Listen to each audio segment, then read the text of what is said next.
The rejection email glowed mockingly on my phone screen.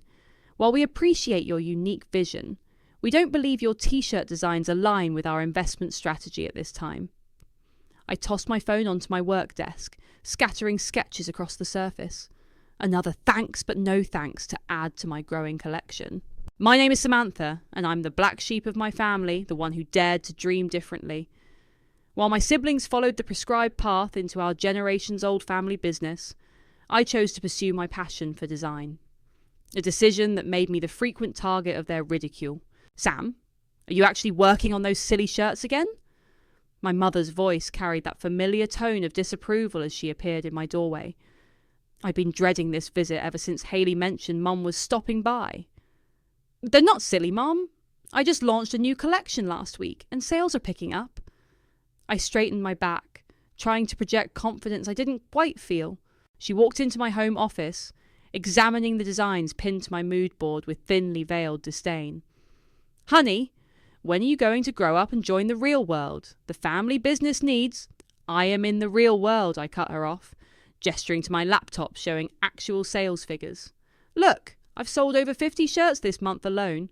50 shirts? She laughed, the sound sharp and dismissive. Juliet processed more orders than that before lunch today. Your sister understands responsibility. As if summoned by her name, my phone buzzed with a text from Juliet. Mum says you're still playing entrepreneur. Come work with us already. I ignored it, focusing instead on my mother. I'm building something of my own. Why can't you understand that? Because I understand reality, she replied, picking up one of my sketches. Your father had wild dreams too. And look where that got him. Gone without a trace. The mention of Dad stung, as it always did. He'd disappeared when I was 15, leaving nothing but questions and a hole in our family that Mum had filled with bitter determination to keep the family business alive. My phone buzzed again, this time with a call from Lyle. I answered on speaker, knowing exactly what was coming. Hey little sis, heard you're still pushing those artsy shirts. Want me to show you our quarterly reports? Might help you understand what real business looks like. Mum smiled approvingly at his voice. I gritted my teeth. I'm actually in the middle of something, Lyle. Yeah? Another masterpiece? He chuckled. Listen, we're having a family dinner tonight. Come by the office first. I'll give you a tour of what success looks like. Before I could respond, Mum chimed in. Excellent idea. Samantha, be there at 6. I looked at my latest design, an intricate pattern of intertwined hands reaching for the stars, each finger trailing watercolour dreams. It had taken weeks to perfect, and I knew in my gut it was special. I can't. I have a meeting with a potential retailer, I lied, needing escape from their suffocating expectations. A retailer? Mum's eyebrows shot up. For 50 shirts a month? Things are about to change, I said, more to myself than to them. I can feel it. Things already need to change, Mum sighed, heading for the door. Your sister Hayley is starting college soon. She looks up to you, Sam. What kind of example are you setting? After she left, I sat in the silence of my small home office, surrounded by my designs, my dreams, my determination. My phone lit up with another email notification, probably another rejection. But this time, something was different. The subject line read, Design Submission, Weston Davis's team. My hands shook as I opened it. 3 weeks ago, I'd gathered every ounce of courage to send my designs to Weston Davis, the artist whose work had inspired me for years. I'd never expected a response. Your submission caught our attention. Would you be available for a video call tomorrow to discuss potential collaboration opportunities? I read the email 5 times, my heart pounding harder with each pass. This was it. My chance to prove them all wrong. I looked at the family photo on my desk, taken before Dad left, before the mockery began, before I became the family disappointment. Watch me, I whispered to their smiling faces, picking up my sketchbook. Just watch me. I hadn't slept. The video call with Weston's team was in 3 hours, and I'd spent the night perfecting my presentation, fueled by coffee and determination. My desk looked like a creative tornado had hit it. Sketches everywhere, colour swatches scattered like confetti, and empty energy drink cans standing guard over my workspace. A gentle knock at my door broke my concentration. Sam? I brought breakfast. Hayley's voice was soft, cautious. "It's open." My younger sister stepped in, carrying 2 steaming cups and a paper bag that smelled like heaven. "You look terrible," she said, setting everything down and clearing a space among my chaos. "Thanks." Just what every girl wants to hear before a big meeting. I grabbed one of the coffees, inhaling the familiar scent of my favourite caramel latte. "Mum called me last night," Hayley said, perching on the edge of my desk. "She's worried about you." "You mean she's worried about her perfect family image?" I took a sip, scalding my tongue. "Did she send you to talk sense into me?" "Actually," Hayley pulled out her phone and showed me her lock screen, one of my designs. "I wanted to see your new stuff. The one you posted yesterday? With the hands reaching for stars? It's incredible." I felt my throat tighten. "You're the only one who gets it." "Not for long," she grinned, pulling a chocolate croissant from the bag and breaking it in half. "Lyle was being extra nasty about you at the office yesterday. He only gets that way when he's feeling threatened." "Threatened by what? My massive 50 shirts a month empire?" I rolled my eyes but couldn't help smiling. "Something's different about you today," Hayley observed, studying my face. "Spill." I hesitated, then pulled up the email from Weston's team. Hayley's eyes widened as she read it, her croissant forgotten. "Holy shit, Sam! Weston Davis? The Weston Davis? The one with, like, millions of followers?" "Keep your voice down. I haven't told anyone else. The call's in." I checked my phone. 2 hours and 43 minutes. "Show me what you're presenting," she demanded, pulling up a chair. I walked her through my designs, explaining the inspiration behind each one. Hayley asked thoughtful questions, suggested minor tweaks, and actually understood what I was trying to achieve. For a moment, I could pretend I had the supportive family I'd always wanted. My phone buzzed. Juliet calling. I declined it. "She's not as bad as she seems," Hayley said quietly. "Yesterday, I caught her looking at your website. Probably gathering ammunition for the next family dinner. Or maybe Hayley was cut off by another knock, this one much firmer. "Samantha! Open up!" Mum's voice made my stomach drop. "Don't!" Hayley whispered, but I was already moving to the door. Mum burst in like a storm cloud. "Why aren't you answering your phone? We have a situation at the office and need all hands on deck. Even Hayley, what are you doing here?" "Having breakfast," Hayley replied coolly. "Sam's busy today." "Busy? With what? More drawings?" Mum spotted my presentation on the laptop screen. "Oh, for heaven's sake!" "Mum, I have an important meeting." "We have an important client threatening to pull their contract. This affects the whole family." "I'm not part of the family business," I said firmly, straightening my shoulders. "I have my own meeting in 2 hours, and I need to prepare." "A meeting?" She laughed that familiar, dismissive laugh. "With who?" "Weston Davis's team," Hayley announced proudly. "They reached out to Sam about her designs." Mum's expression flickered between confusion and disbelief. "The artist? The one you're always talking about?" "Yes," I said, turning back to my laptop. "So, if you'll excuse me..." "Samantha, this is exactly what happened with your father. These creative pipe dreams..." "Get out!" My voice was quiet but firm. "Both of you, please." Hayley squeezed my shoulder as she stood. "You've got this. Text me how it goes." Mum lingered in the doorway after Hayley left. "When this falls through, and it will, remember that your family will still be here." After she left, I sat in silence for a moment, then opened my design files. With trembling fingers, I sent them to Weston's team, adding a personal note about what inspired each piece. Before I could second-guess myself, I hit send. My phone lit up with a notification. Weston Davis himself had just followed me on Instagram. Under my latest design post, he'd left a comment, "Can't wait to talk. Your work speaks to my soul." Within minutes, my notifications exploded. Weston's followers were flooding my page with likes and comments. I watched in disbelief as my follower count jumped from 200 to 2,000, then 5,000, then 10,000. "Watch me," I whispered again, this time with a smile. "Just watch me soar." "So what do you say? A full collaboration line?" Weston's face filled my laptop screen, his enthusiasm infectious. "Your aesthetic perfectly matches what we've been looking for." I gripped my desk to stop my hands from shaking. I'd be honoured, but I need to be honest. I'm currently operating on a small scale. That's about to change, he grinned. Check your Instagram. I opened the app and nearly dropped my phone. My latest design post had over 200,000 likes. Weston had shared it to his main feed with the caption, "Meet the future of streetwear design. Samantha Designs is about to revolutionize your wardrobe. Full collab dropping soon." "The contracts are in your email," Weston continued. "My team will handle production and distribution. You focus on what you do best, creating. We're thinking an initial run of 50,000 units." My head spun. 50,000. To start? Based on the response we're seeing, we might need to double that. After the call ended, I sat in stunned silence until my phone started ringing. Hayley. "Sam, have you seen? It's everywhere. You're trending." "I know," I whispered. "I just finished the call. Hayley, they want 50,000 units. Holy sh..." She stopped suddenly. "Hold on, Mom's coming.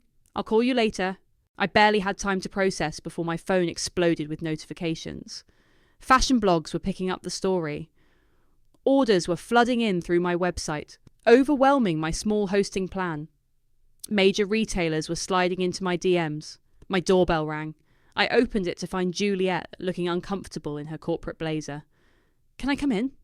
I stepped aside, watching as she took in my workspace with new eyes. "So," she said, fiddling with her designer watch, "congratulations are in order, I guess." "Thanks, I guess." "Look, Sam," she sighed, dropping onto my couch. "I know we haven't been supportive, but what you're doing, it's impressive. Now that Weston Davis says so." "No, I mean..." She pulled out her phone, showing me her browser history. "My website appeared multiple times over the past months. I've been following your work. I didn't want to admit it." "Why not?" "Because you're doing what I never had the courage to do. Leave the family business. Follow your passion." She looked down at her blazer, smoothing invisible wrinkles. "Do you know I used to paint?" I didn't. "Mum made me stop. Said it was a distraction from real work." Juliet's voice cracked slightly. "And now look at you. Trending on social media, collaborating with celebrities." My phone buzzed again. An email from a major department store chain. "While you're here," I said, "want to see the designs for the collaboration?" For the next hour, Juliet stayed, actually listening as I showed her my work. She asked questions about the creative process, the business plan, the production logistics. For the first time, we talked like sisters instead of rivals. Then her phone rang, Mum's ringtone. "Yes, Mum," Juliet answered. "I'm at a meeting." "What?" "No, Yes, I know about the client situation. I'll be right there." She hung up, the corporate mask sliding back into place. "I have to go. The family business is having some issues." "Anything serious?" "Nothing we can't handle," she said quickly, but her expression suggested otherwise. "Sam, that design with the hands reaching for stars? Save one for me." Before I could respond, my phone lit up with Weston's face on a video call. "Sorry, I have to take this," I said. Juliet nodded, heading for the door. "Sam, I'm sorry for everything before." After she left, I answered Weston's call. "Change of plans," he announced. "We need to move faster. The response is insane. Can you be in New York next week? The biggest retailers want to meet." "New York?" I squeaked. "All expenses paid. We're thinking bigger. Pop-up shops. Fashion Week presents. The works. Your designs resonate with people, Sam. This is going to be huge." As if to prove his point, my phone pinged with a notification. My follower count had just passed 500,000. "I'll make it happen," I said, surprising myself with my confidence. After hanging up, I looked at the family photo still sitting on my desk. Next to it sat the rejection email from just yesterday, now feeling like a lifetime ago. My phone buzzed with a text from Lyle. "Hey sis, heard about your little social media moment. Don't let it go to your head. Real business is more than Instagram likes." I smiled, remembering his mockery of my little hobby. Without responding, I opened my laptop and began sketching a new design. A phoenix rising from ashes, its wings made of broken chains. The orders kept pouring in, each notification a tiny victory bell. Somewhere in the city, in the family business office, they were dealing with their crisis. But here, in my small home office, surrounded by my designs, I was soaring. The New York meeting room buzzed with energy as retail executives examined my designs. My collaboration with Weston had exploded beyond anyone's expectations, and now major players were fighting for exclusive deals. "We'll take the full collection," the department store VP announced. "Exclusive rights, premium placement, full marketing push." I glanced at my newly hired business manager, who nodded subtly. "We appreciate the offer," I said, channeling confidence I didn't know I had, "but we're looking at a broader distribution strategy." "Name your price," another executive interjected. My phone vibrated. Mom calling for the third time today. I declined it again. After the meeting, Weston pulled me aside. "You're a natural at this. Ready for the press conference tomorrow?" Before I could answer, my phone lit up with Hayley's face. "Sorry, I need to take this." "Sam," Hayley's voice was tight with worry, "you need to come home. Like, now." "I'm in New York until Friday." "Mum's calling an emergency family meeting. It's bad, Sam. Really bad." I heard voices in the background. Mum's sharp tone, Lyle's angry protest, Juliet's attempted mediation. "What's going on?" "The business. Just come home, okay?" I looked at Weston, who was already waving me off. "Go. Family first. We'll reschedule the press stuff." 24 hours later, I walked into my family's business office for the first time in years. The place felt smaller than I remembered, tired somehow. The reception desk was empty. The usual buzz of activity was replaced by tense silence. I found them in the main conference room. Mum sat at the head of the table, looking older than I'd ever seen her. Lyle paced by the window, while Juliet stared at spreadsheets spread before her. Hayley sat quietly in the corner, phone forgotten in her hand. "Finally decided to grace us with your presence?" Lyle snapped. "I came straight from the airport," I said, dropping my designer bag, a gift from Weston's team, onto a chair. "What's the emergency?" Mum looked up, her face a mask of barely contained panic. "We're losing everything." "What?" Juliet pushed a spreadsheet toward me. "Our biggest client pulled out last month. Then the second biggest followed. The bank's calling in our loans. We can't make payroll next week." "But you always said the business was solid," I said, scanning the numbers. The red figures made me dizzy. "It was!" Mum slammed her hand on the table. "Until your father." She stopped abruptly. "Until Dad what?" Silence filled the room. Lyle stopped pacing. Juliet suddenly became very interested in her papers. "Mum?" I pressed. "What about Dad?" "He didn't just abandon us," Mum finally said. "He left the business vulnerable, took risks, made promises we couldn't keep." "That was 13 years ago," I said. "Why is it affecting us now?"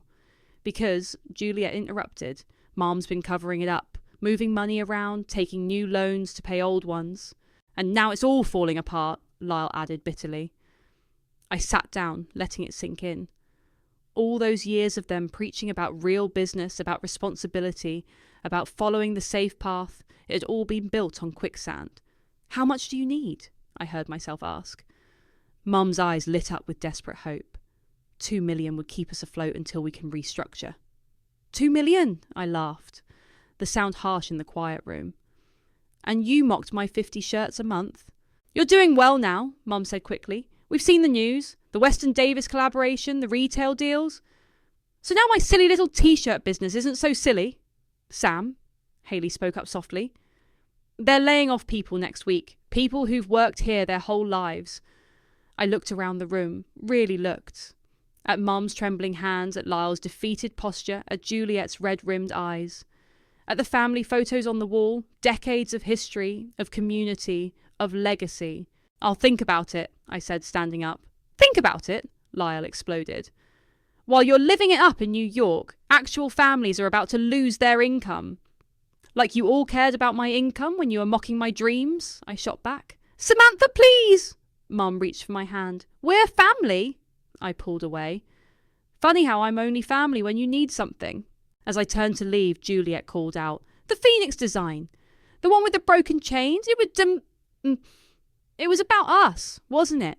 I paused at the door. No, it was about me, breaking free. Walking out, I heard Mom burst into tears and Lyle cursing under his breath. My phone buzzed with another notification. My latest collection had just sold out in pre-orders. Success, I was learning, tasted bittersweet. The cafe was nearly empty when Lyle slid into the seat across from me, 3 days after the family meeting.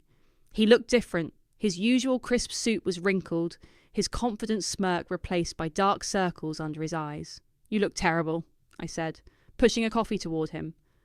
"Yeah, well, telling 30 people they're losing their jobs does that to you." He took a long sip. "Some of them have been with us since before we were born. Don't try to guilt-trip me, Lyle." "I'm not."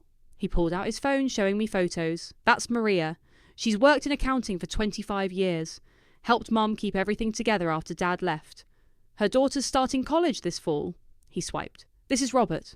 20 years in sales, 3 kids. Stop. This is—" I said stop. My voice carried through the quiet cafe. "You can't put this all on me. Where was this concern for people when you were laughing at my little hobby? I was wrong, okay?" He ran his hands through his dishevelled hair. "Is that what you want to hear? I was wrong, and you were right. You're the successful one now. Congratulations." A notification popped up on my phone. Another magazine wanted an interview. 2 million, Lyle said quietly. "That's nothing to you now, is it? I saw the numbers from your collaboration launch." Before I could respond, the cafe door chimed. Juliet walked in, followed by Mum. So much for a private meeting. "Really?" I stood up. "An ambush?" "Please." Mum reached for my arm. "Just hear us out." "Fine." I sat back down. "Talk."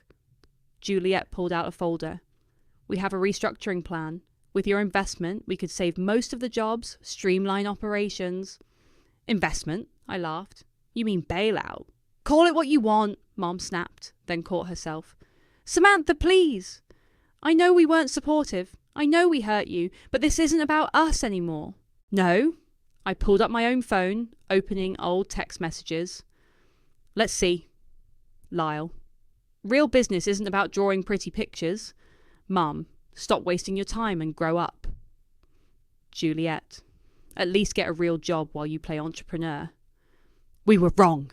Juliet's outburst startled a nearby customer. "Is that what you need to hear? We were wrong and cruel and stupid. But those employees weren't wrong. They weren't cruel. They don't deserve to suffer because we were awful to you." My phone buzzed again. Weston calling. I declined it. 2 million, I said slowly. "And then what? You all go back to looking down on me once the crisis is over?" "No," Mum whispered. "We've learned our lesson. The hard way." "Have you?" I leaned forward. "Because it seems to me you're still trying to control everything.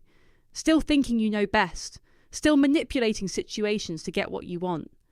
"That's not fair," Lyle protested. "No? Then why this ambush?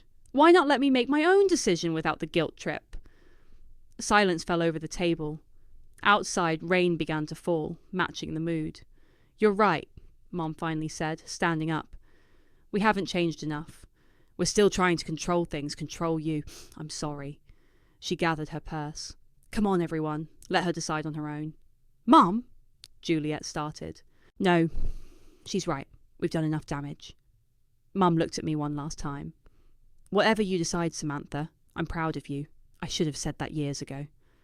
They left one by one, Lyle pausing at the door. "For what it's worth, your designs. They're amazing. That Phoenix one? It made me cry." After they were gone, I sat alone, watching the rain. My phone lit up with messages from Weston about the upcoming Fashion Week showcase, from retailers about expansion plans, from magazines about cover stories. A new message popped up, from Hayley. "Just heard about the ambush. Sorry. But before you decide, there's something you should know about Dad. Meet me at his old studio." Dad's studio? I hadn't been there since he left. Mum had locked it up, forbidden us from entering. Said it would only encourage more creative nonsense. I replied, "On my way." Standing up, I caught my reflection in the cafe window. Designer clothes, confident posture, successful businesswoman, everything I dreamed of becoming while they mocked my ambitions. But something else reflected back too, a little girl who used to draw designs while her father painted, who believed in art and dreams and family before it all fell apart. My phone buzzed one more time. A text from Mom. "Whatever you decide, know that I love you. I failed to show it before, but I do." I stepped into the rain, heading toward Dad's old studio, wondering what secrets Hayley had discovered, and whether they would make my decision easier or infinitely more complicated. Dad's studio still smelled of oil paint and turpentine.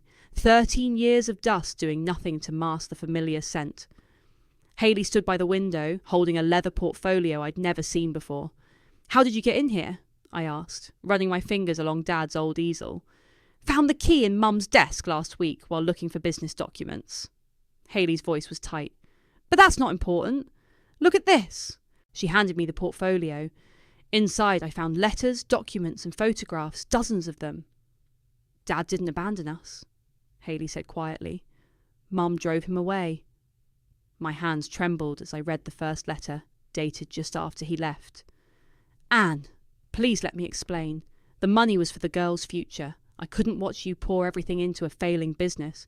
"Keep reading," Hayley urged. Each letter revealed more.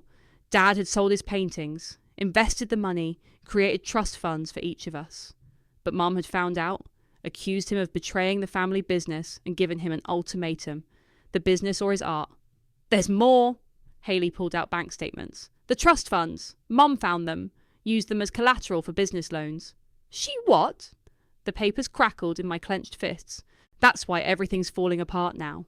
The banks are calling in all the loans, including the ones backed by our trust funds." I sank onto Dad's old stool. "Does anyone else know?" "No. I found all this yesterday." Hayley perched on a dusty workbench. "Sam, there's something else." She pulled out a final envelope, newer than the others. The postmark was from just 3 months ago. Inside was a gallery invitation. Dad's first major show in Paris. "He's alive," I whispered. "He's been alive this whole time, and Mum—" She sent back all his letters, told us he abandoned us, used his betrayal to keep us in line. Hayley's voice cracked. "Used it to crush your dreams because they reminded her of him." My phone buzzed. Another text from Mum. "Please, let's talk about this as a family." "She's still trying to control everything," I said, staring at the message. "What are you going to do?" I looked around the studio, at the half-finished paintings Dad had left behind, at the sketches still pinned to the walls. One caught my eye, a design for a T-shirt he'd drawn for my 10th birthday, covered in swirling stars and reaching hands. He inspired my Phoenix design, I realised. I didn't even know I remembered. A knock at the studio door made us both jump.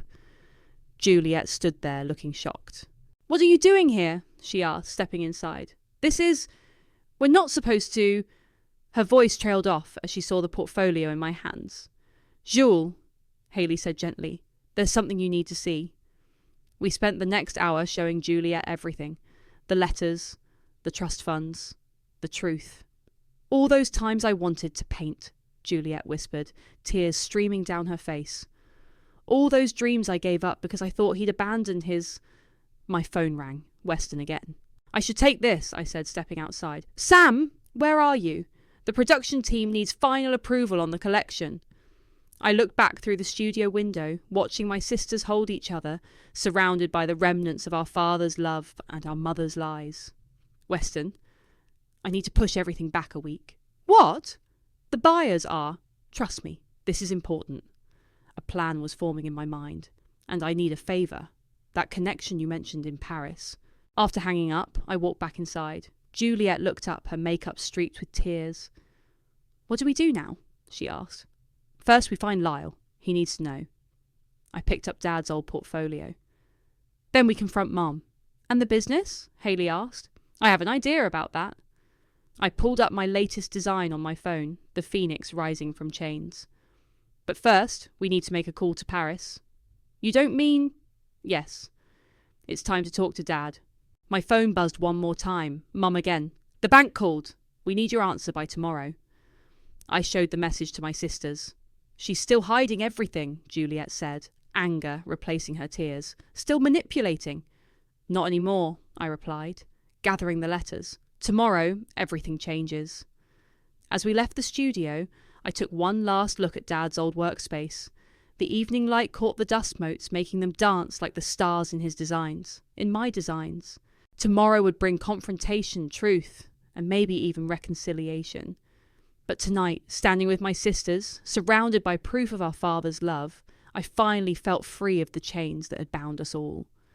The family conference room felt like a pressure cooker. Mum sat at her usual place, hands folded, expecting to hear about my investment decision. Instead, I placed Dad's portfolio on the table. Her face went white. Where did you... Get this, I finished. Funny how you never changed the lock to his studio. Lyle, who we'd shown everything to last night, sat rigid beside Juliet. Hayley stood by the door, laptop ready. Those are private, Mum started. Private like our trust funds, Juliet cut in. The ones you used as collateral. Mum's composure cracked. I did what I had to do to save this business. No, I said, pulling out the letters one by one. You did what you wanted to do to keep control. Dad didn't abandon us. You drove him away and lied about it. He was going to destroy everything we built. By securing our futures? Lyle's voice shook. By making sure we had options? I nodded to Hayley, who opened her laptop. A video call connected, and there he was, our father, older, greyer, but unmistakable. Mum gasped. Hello, Anne, Dad said softly. His voice, even through the speakers, brought tears to my eyes. How dare you! Mum stood up, but Lyle grabbed her arm. Sit down, Mum. For once, just listen. I've been listening to your father's excuses for... No! I slammed my hand on the table. You've been feeding us lies for 13 years about Dad, about business, about what it means to be family. Sam, Dad said, show her. I pulled up the presentation I had prepared. Here's what's going to happen. I'm not giving you $2 million. But I'm buying the business, all of it. The room went silent. What? Mom whispered. My company will acquire all assets and liabilities, will restructure, merge operations, and create something new, something honest. You can't. She can, Dad interrupted, and I'm helping her do it. I clicked to the next slide. Dad's gallery connections in Paris, combined with my design business and the existing infrastructure here, we're going international. But with changes, Juliet pulled out contracts. The employees keep their jobs, but under new management, Sam's management. And mine, Dad added. I'm coming home, Anne. Not for you, but for our children and the business we can build together. Mum collapsed into her chair. All this time, you've been successful, happy, everything you said I couldn't be. Dad's voice was gentle but firm. Just like Sam has become everything you said she couldn't be. The papers are ready, I said, sliding them across the table. Sign, and we save everyone's jobs. Refuse, and I'll watch it all collapse while I build something new anyway. Mum's hands trembled as she reached for the documents. I only wanted... control, Lyle finished. But look what it got us. Sign, Mum, Hayley urged. Let go. The scratch of her pen seemed deafening in the quiet room. With each signature, 13 years of lies unravelled. One more thing, I said after she finished. I'm establishing the Thomas Foundation, named after Dad. It'll provide art scholarships and business grants to young entrepreneurs. Using the money from your trust fund? Mum asked weakly. No. Using the profits from my silly little t-shirt business. I stood up. The first grant goes to Juliet. Juliet's head snapped up. What? For your painting? It's time you followed your dreams too. Mum started to object, but stopped herself, looking around at her children, really looking at us perhaps for the first time in years. I was wrong, she whispered. About everything. Yes, Dad said from the screen. You were, but it's not too late to make it right. I gathered the papers, then paused. The Phoenix design? The one everyone's talking about? I pulled up the image on my phone, looked closely at the chains it's breaking. Mom leaned in, then gasped. Hidden in the intricate pattern were words. Truth sets us free.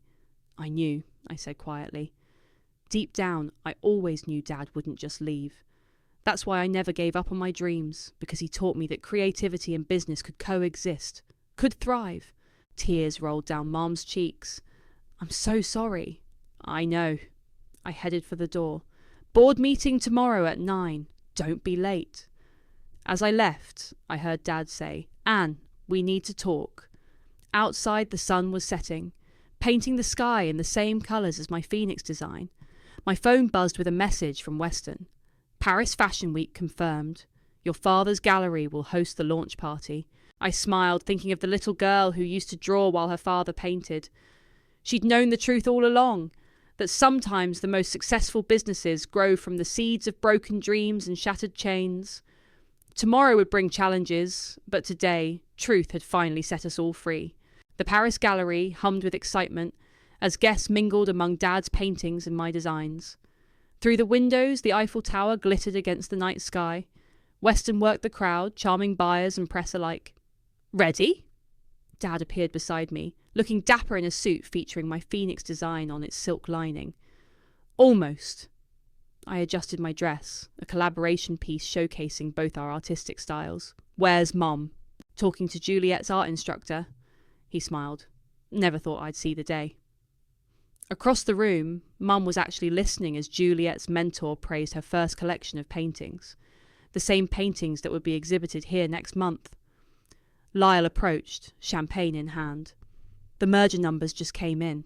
We're exceeding projections by 30%. "Because we're doing it right this time," I said. "How's Maria's daughter doing at college?" "Thriving. The employee scholarship program you started. Changed lives."